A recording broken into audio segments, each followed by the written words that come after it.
Hi everyone, Matt here, and today we are going to continue playing PesterQuest.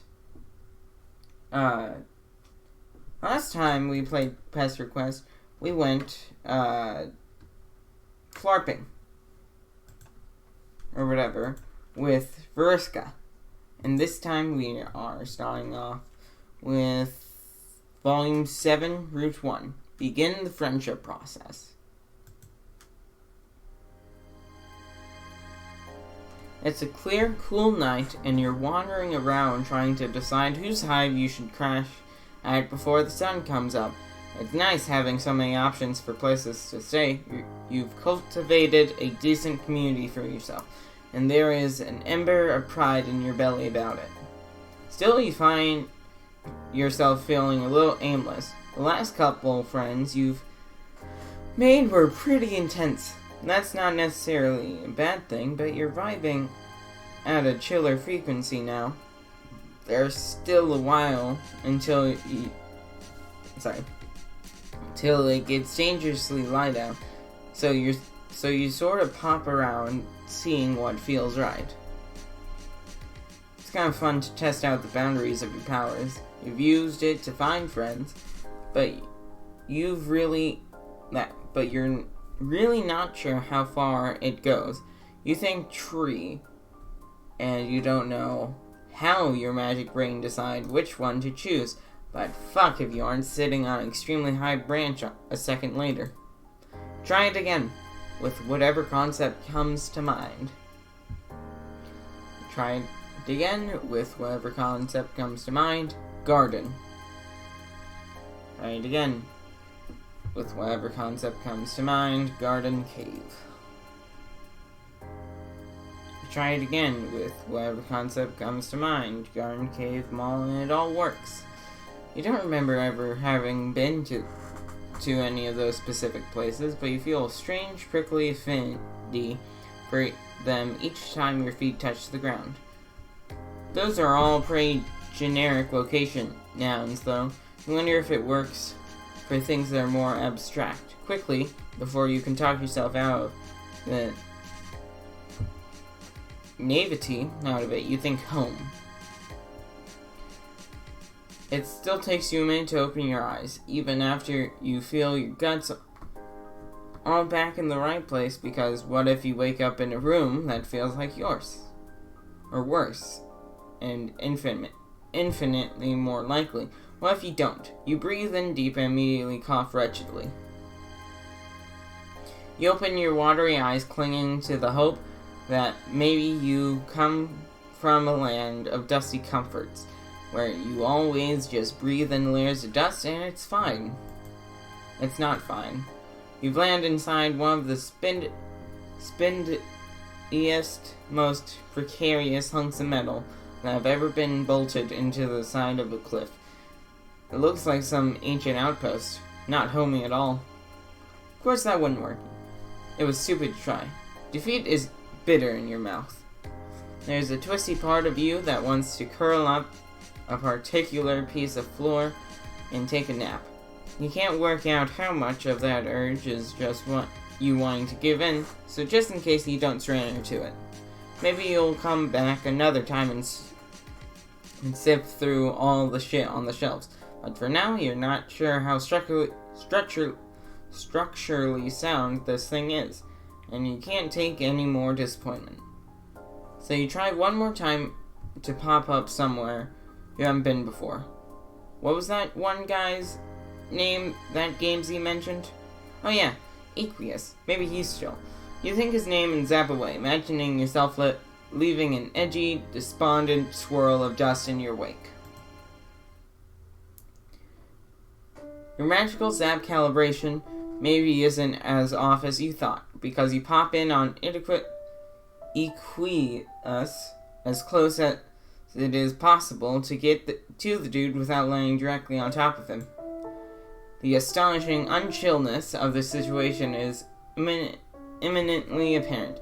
He's mid-jump, mid-yell, mid-sweat, and mid-swing of an outlandishly beefy arm down toward you. You freeze frame like an anime protagonist analyzing their choices mid-battle. In your drawn-out split second of an observational window, you realize he's not aiming at you, but in the direction of whatever noisy whirring thing that you happen to plop down in front of. Fuck? As soon as he sees you, his eyebrows shoot up above his busted-ass glasses, and his yell strangles itself into panic. His arms shudder as though he's trying, and failing, to alter its glorious faceward trajectory. You really do not want to get your face punched off your head, so you scream and zap just outside and the high-arched door on the far end of the room.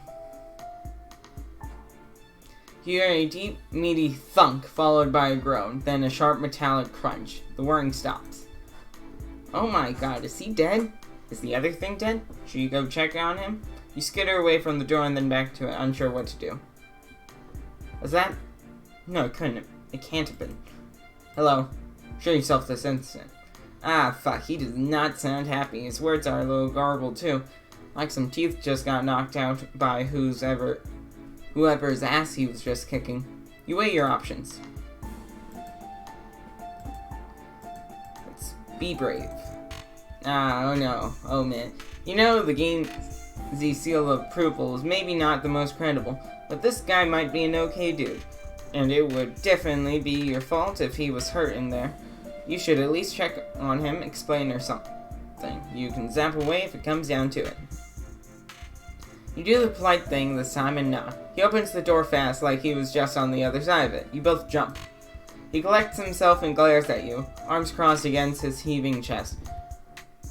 Rivulets of blood and sweat run together and pool in the divot across his weird alien clavis, and a low menacing sound rumbles through him. You can feel it in your teeth. Holy shit, he's terrifying. Explain yourself immediately. You think you might shit your pants on the spot, but he gives you a quick up and down rearranges his expression into a sort of forced smile. It doesn't really feel any more welcoming, what with the blood dripping down his chin, but the fact that he's trying is maybe a good sign. You hold in your fear shit just in case. Or perhaps come in and take a seat. He steps aside to beckon you through the door, then sort of freezes. Unless you should be the one instructing me, in which it would behoove you to make that promptly apparent. I cannot work out how exactly to address you when you don't wear a caste symbol. You look like that, which I am either very sorry for or quite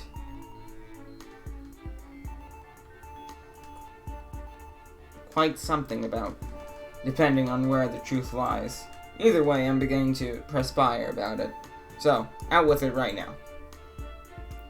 Man, he's really struggling. Like, the anger you felt radiating off him before is still there, but that doesn't seem to be at all of what's driving him.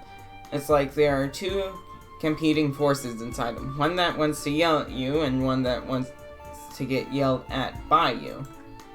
You might conceptualize these forces as fierce animals, warring in a glorious and unwavering balance. Horses, perhaps? Anyway, you'll workshop the metaphor later. You tell him you know you look weird, but you promise you're cool. You know a friend of his. At the mention of Gamesy, the corner of his lip turns into something complicated. So you change the course real fast just in case. And Carcat. Does he know Carcat? What a guy. He eyes you warily, or you think he probably does, with his eyes hidden behind his shades. You can't be sure, but he's being very still. Sweat and blood are still just fucking running down his face. He's not even acknowledging it. You laugh nervously. You both continue to stand there, waiting for the other to make a move. It'd be super helpful if someone was assertive around here. Luckily, some kind of cow centaur man, is Lusas, you assume, breaks the awkward doorway made by silently trotting up and handing Equius a desperately needed towel. He then offers you both some frosty glasses of milk. Something deep inside you feels a swell of warm recognition for the ritualistic moment of a friend's parent bringing you snacks. So you down that thick shit in one go. Delos' mustache flutters in appreciation, and after a nod between him and Equius, he leaves as quietly as he came. I see you're an aficionado of the sweetest of nectars. This spiel is guessing it's spiel. This spiel to the likeliness of your nobility, which is reassuring. I may be able to overlook the circumstances of our meeting then, if you can prove strong evidence, of course. Tell me, are you also a hoof-beast art enthusiast? He beckons you inside the room, and as you follow, you tell him you're not really sure what that means, but probably you're a fan of a lot of... Oh. Huh. Well, okay, whatever that means. Cool. Yeah, whatever. You feel like you learned once that anything can be art if it feels right. So, art can definitely be the well-muscled horsemen on the walls of this here living space. Equius rumbles in agreement and gestures towards a chair. It's one of those cool red and black gamer-themed chairs with embedded speakers. There's a lot of that kind of decorating motif in here, which is a little at odds with the high ceilings and engraved doorways and general blue blood old money architecture. Oh yeah, there are also broken bows and robot parts all over the goddamn place. Goddamn fucking place. Not neat little stacks or connected to other robot parts to create whole robots, just an absolute wasteland of obliterated robo-corpses. Like they all were torn limb from limb and then just scooted off toward the wall. A fair few of them are spattered in blood too. Dried, almost looks black. But the fresh stuff on the fifth of the ones in pieces at your feet is bright indigo. On the one hand, it is absolutely a relief to see that it's all metal and not flesh body parts scattering the floor. But also it's still, not fucked up looking. Your smile probably has too many teeth in it to seem normal, but Equius returns it in kind and leans he probably thinks is casually against the edge of his desk, creaks under his weight. Jesus, he could just end you in half a second, couldn't he? You claim we have mutual acquaintances, so demonstrate it. He nods towards the screen of his desktop, where he has Trollian open. Oh fuck. Okay, you guess you can just click on someone and ask them to prove it.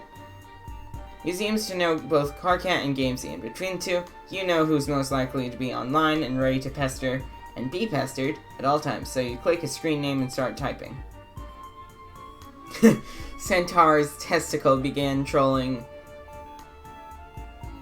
carcinogenesis. Hey Carcat, I hope you're having a good day. I just had a quick favor to ask of you. Wait, what? Oh, also, I miss you. What the fuck? What happened to you? Where's your horrifying quirk? How am I supposed to saddle up for some truly nauseating conversation if I don't have a not veiled at all bulge reference greeting me at the beginning of every one of your excruciating messages? Are you slick? Like in a new way? Or sick? Oh, fuck. Shit. Alright, Jesus, you're logged in as Equius. Your fool ass just started typing like you had your own account for some reason. You blame it on the nerds and gave clarifying. Oh, haha, sorry, this is your new friend. After I dropped you off yesterday, I wandered around for a while, and now I'm hanging with Equius. I'm using his computer. Oh. My pusher almost gave up on the spot. I don't think you trust me. Can you vouch for me? Hold on, let me just bask in the concept of the two of you hanging out. This is a mental masterpiece. A tableau of awkward fucking splendor. I legitimately do not even know what sort of circuiting must be happening in his brain to try and make sense of you. Please don't tell me a single fucking thing about it later. Okay, phew, I'm done. Is he watching?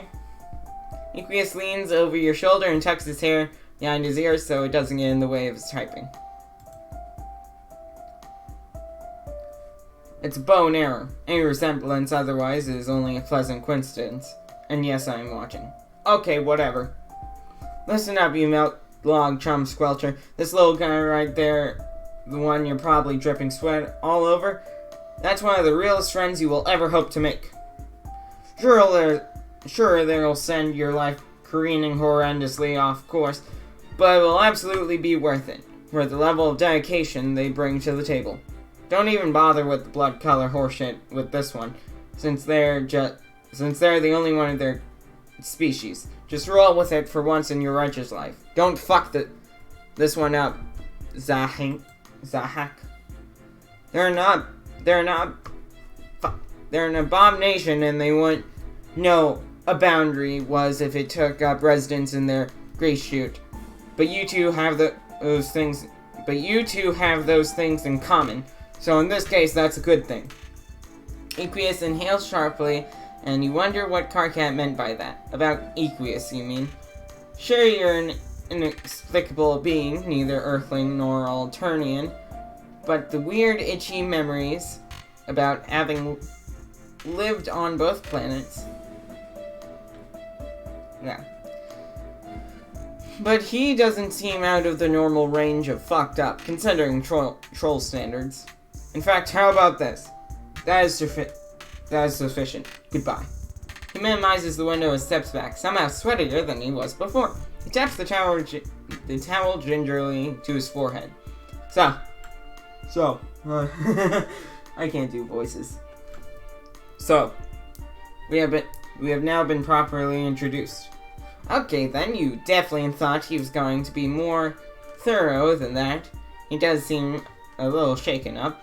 So maybe you should just be thankful the conversation got cut short before he really dig too deep into your lore and get judgmental about it. I do not understand. I do not know the standard method of communication with your species. You will take the lead here, and it will surely become clear how I should proceed.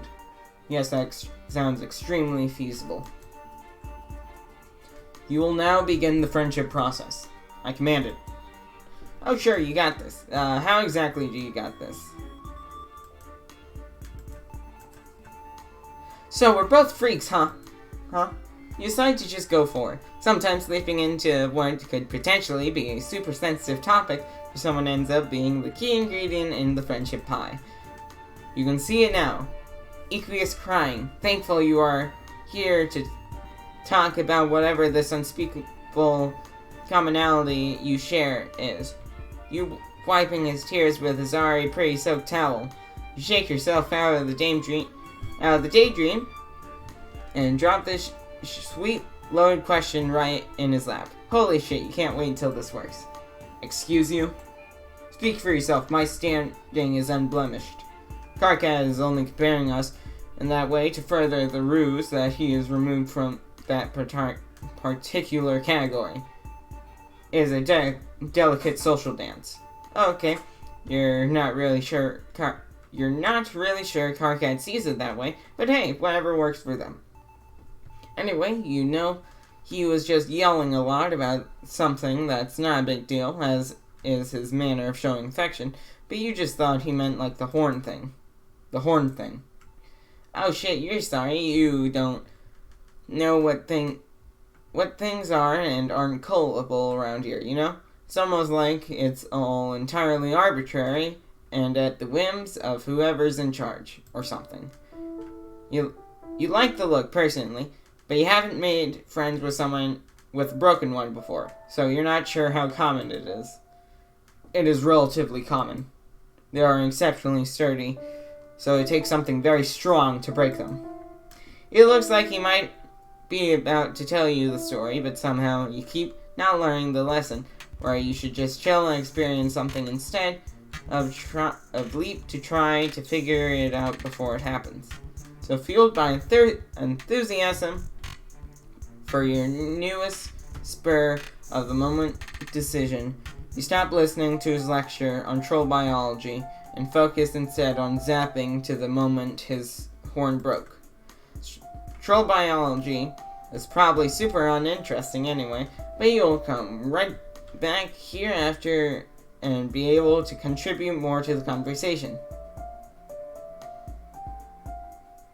You pop into familiar nothingness, but instead of appearing at a point in Aqueous' past, you feel yourself split.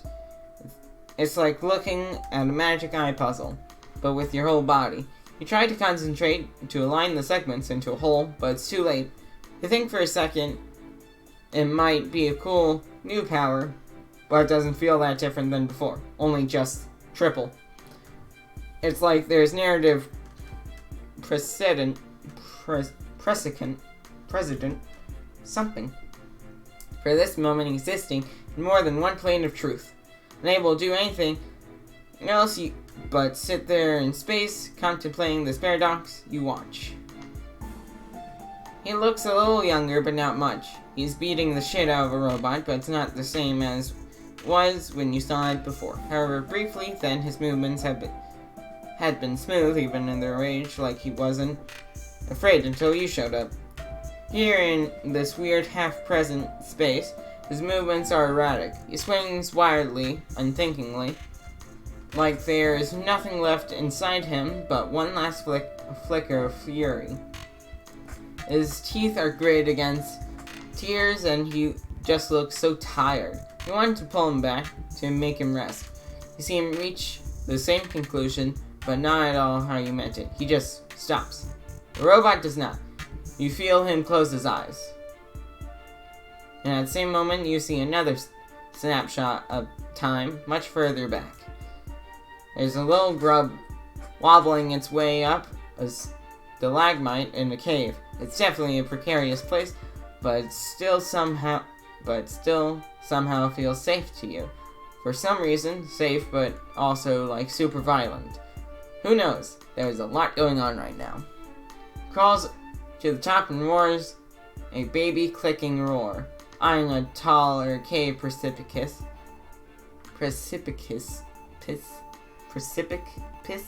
something. Then you see his little behind wiggle as he moves to jump. Over top that, there's another Icarus, looking about the same as he does now, just plus one horn, out for a stroll in the moonlight. This one is bed across the street where a majestic herd of hoofbeasts crests a faraway hill. He stops transfixed as the animals gallop across the plain. He does not hear the approaching scuttle buggy. You watch all of this from your floating void standpoint, unable to stop it. The arcs of their falls align in cosmic synchrony. Air fanned out like a banner of defeat, the echo of the crack the horns make as they shatter reverberates in your teeth.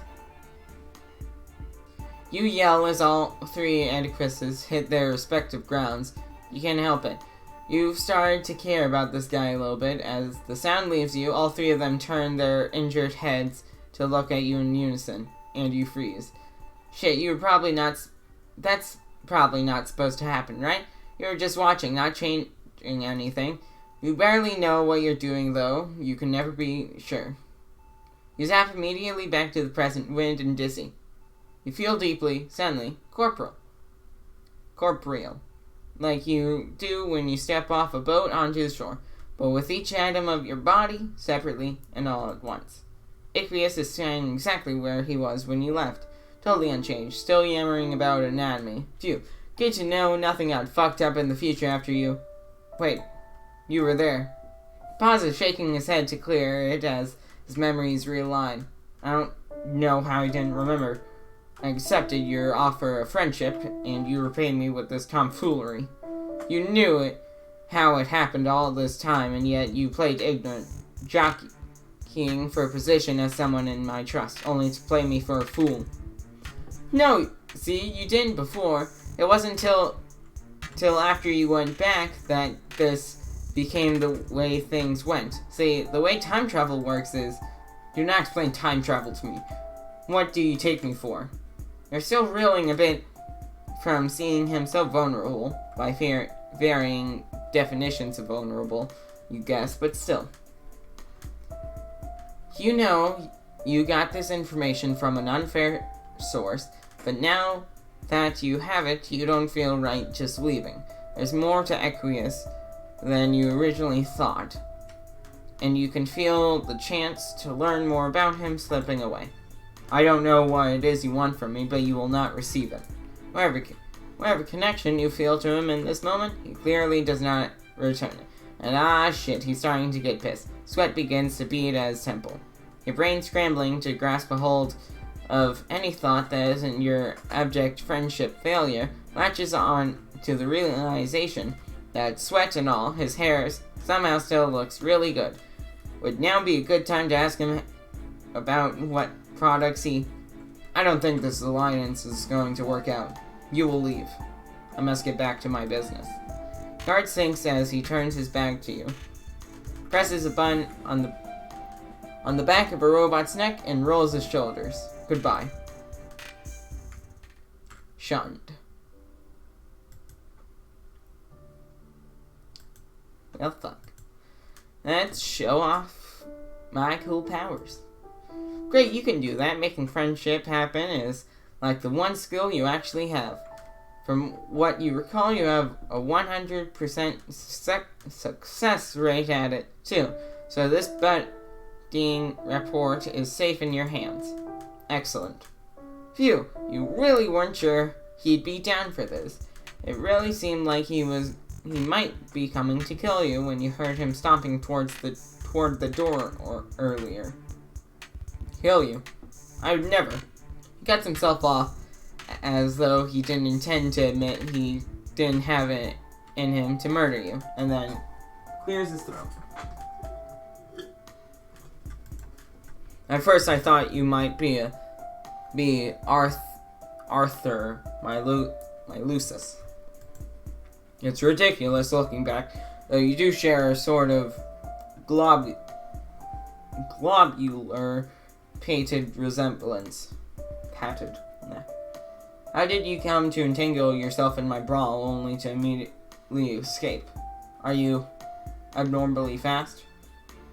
I admit that particular method of being strong had not occurred to me, but I am intrigued. I too like to test the limits of physically capable.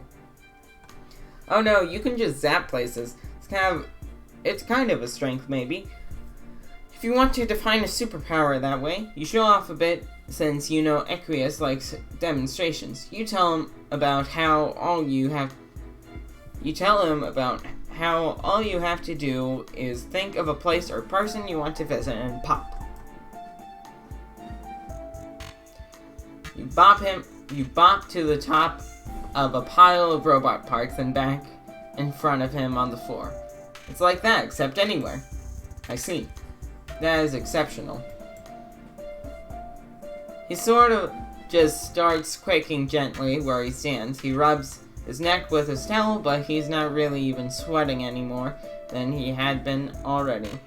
It's as though, in his excitement, he forgot to sweat. It just dabbed by force of habit. Is that a thing? Why are you even noticing this shit? Is it possible to bring along a pillion rider? What, like zap a buddy with you? In answer, you extend an elbow for him to grab. His whole body is vibrating by this point. He reaches his hand out, but stops just before he touches you, like it might shock him. It's okay, it won't hurt, you say. His fingers switch just above your elbow, and his mouth purses in distrust. You're not sure exactly what he's worried about, since you're extremely undangerous, but you let him have a moment to work through whatever he's nervous about. He takes a steadying breath. It's a little unsettling to see his face relax, even briefly, into soft, calm lines. Flipped palm up, his hand slowly cradles your forearm from below. He nods, sharp, determined movement, and starts telling you what to do again. You will take me with you. Her name is Nepeta. Do you require any other information, or will that be significant? That ought to do it. You haven't heard of her, you don't think, but you feel an immediate surge of excitement about this little jaunt. It's probably mostly just the friendship thirst talking, but you can't help but feel like this is a connection that is supposed to be made, like it's something that matters. You zap away.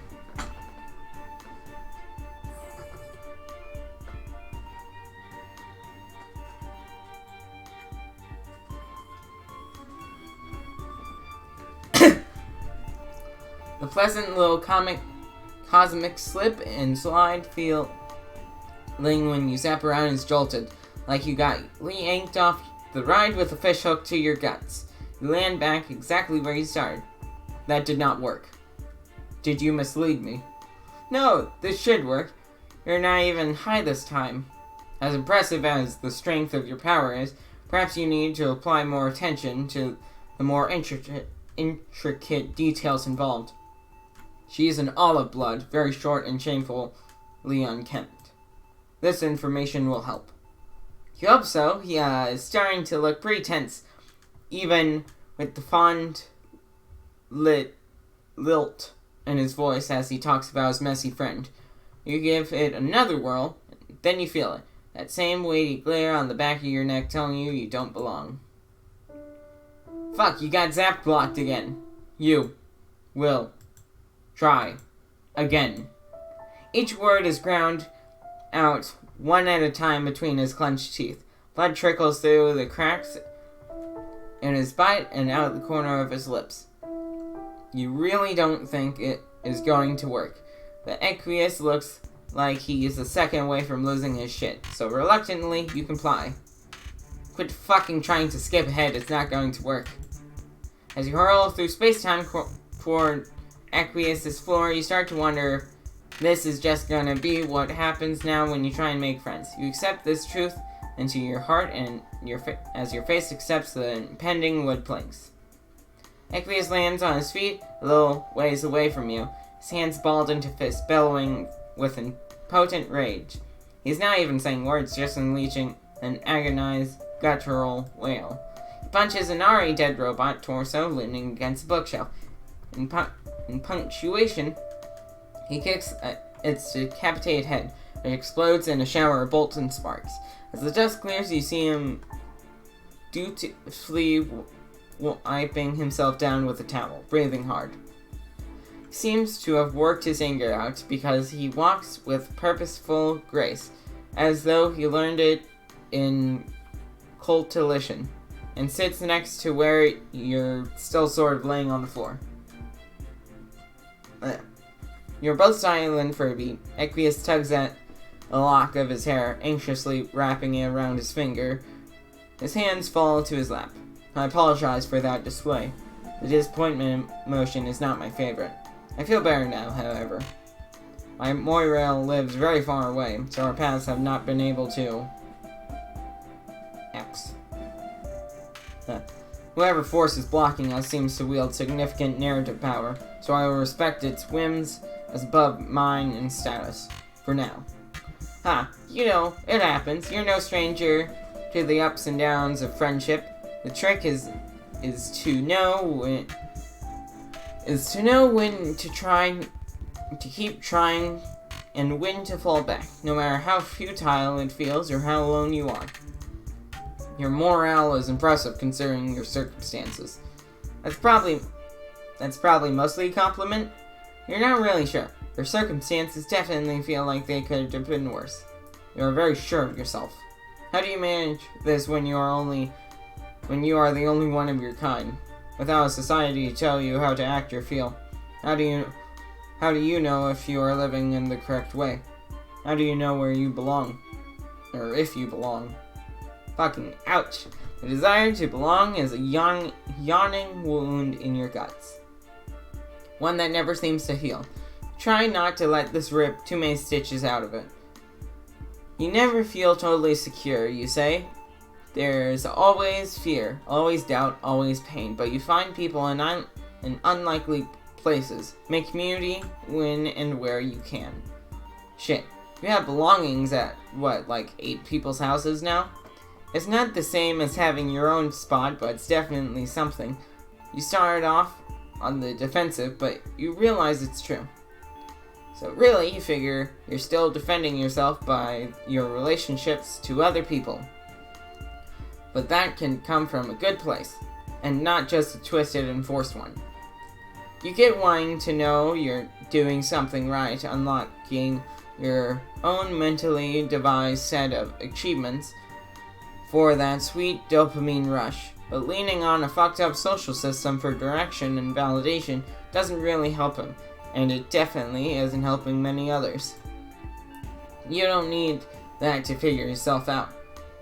His brows furrow, and you can almost hear a couple of 4,672 rigid barriers in his brain creaking open.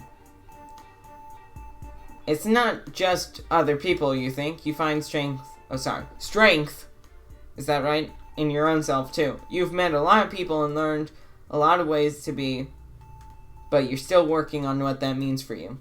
No, it is not right, but I appreciate the attempt. This type of understanding does not come easy to me, but I believe I am following. In my case, I have striven to locate and retool the edge of my own ability. Physical powers is a relatively typical indigo trait, and I am abnormally strong. I have worked to hone it in this attempt to make sense of myself and why I am like this, reigning in an aberrant trait and defining myself by it. He gestures to the god-awful robot mess and flexes his hand. The blood has coagulated since you two started talking. He stares at it. This way of thinking may not always be a good thing, however. Certain habits are difficult to break. Though there are loopholes in every rule, I often lose track of which regulations I actually enjoy following and which I do not know how to disregard. At least with this hobby, all the stakes are under my control, with no chance of the others getting hurt. Unless they haphazardly zap in between your fight, looking for friendship, that is. His smile is as broken and rigid as it was the first time, but it feels different, backed by the rough warmth of his laugh. Yes, do not do that again. Next time you will zap to the front door and Arthur will let you in. Next time, you think, you smile back. Excellent victory.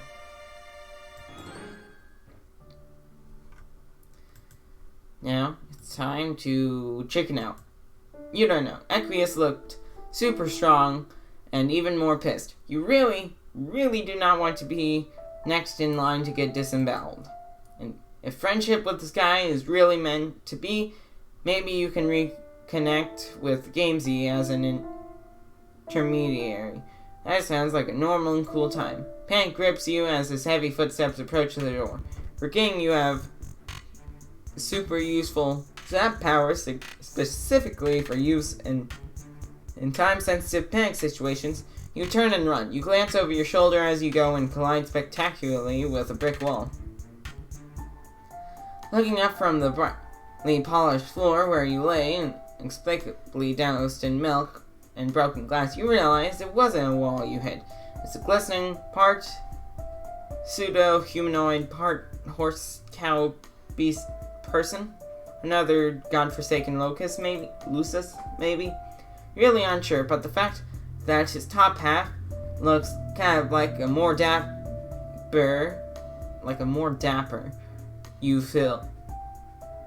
fills you with the most cursed mixture of fear and curiosity you have felt thus far. He doesn't seem bothered by you at all, only anxiously trying to get by you. Try to stand up, but you slip on the milk and eat shit, just as Equius bursts through the door. They both tower over where you lay, flopping inefficiently in the burgeoning puddle of froth. God, is everyone in this house just made of muscle?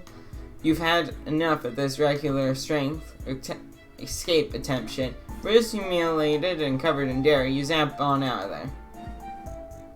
Humiliated.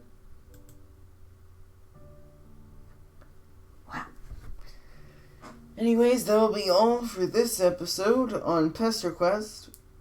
I'll try recording later today. If not, maybe tomorrow.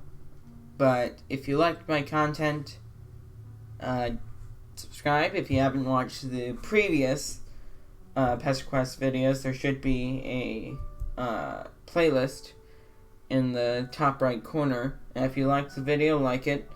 And yeah, have a good day and do what you do best.